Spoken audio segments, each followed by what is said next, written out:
oldu? Yaşanan anlarımızdan yok eser. Elə getdin, daha səndən nə soraq var, nə xəbər? Mənə rəsmindi qalan xatirə, tək səni xatırladacaqdı nə gərək? Barı gəl qaytarım hər bir şeyini, baxıram onlara, da etmir ürək. Sən yoxsan, yaşamam mən sənsiz, sən yoxsan, həyatım kimsəsiz, sən yoxsan, ümidsiz çarəsiz, sən yoxsan. Axı niyə sən yoxsan, sən yoxsan, yaşamam mən sənsiz, sən yoxsan, həyatım kimsəsiz, sən yoxsan, ümidsiz çarəsiz, sən yoxsan. Axı niyə sən yoxsan?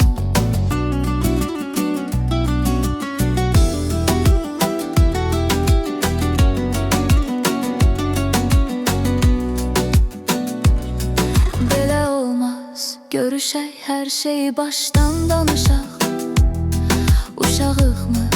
Niyə hər gün küsüb, hər gün barışaq? Olacaq sevgimiz əfsanə kimi, tək sən yanaşma biganə kimi. Məni sənsizlik elə hala salıb düşürəm çöllərə divanə kimi. Sən yoxsan, yaşamam mən sənsiz, sən yoxsan, həyatım kimsəsiz, sən yoxsan, ümidsiz çarəsiz, sən yoxsan.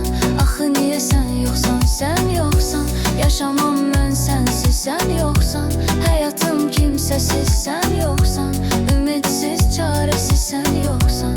Axı niyə sən yoxsan?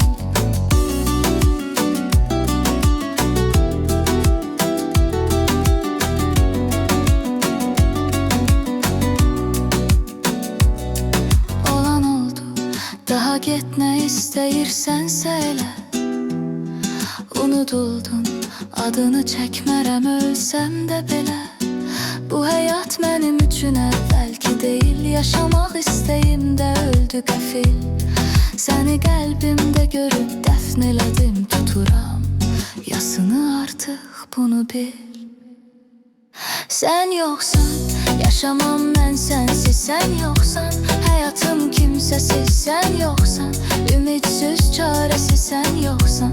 Axı niyə sən yoxsan, sən yoxsan, yaşamam mən sənsiz, sən yoxsan, həyatım kimsəsiz, sən yoxsan, ümidsiz çarəsiz, sən yoxsan. Axı niyə sən yoxsan?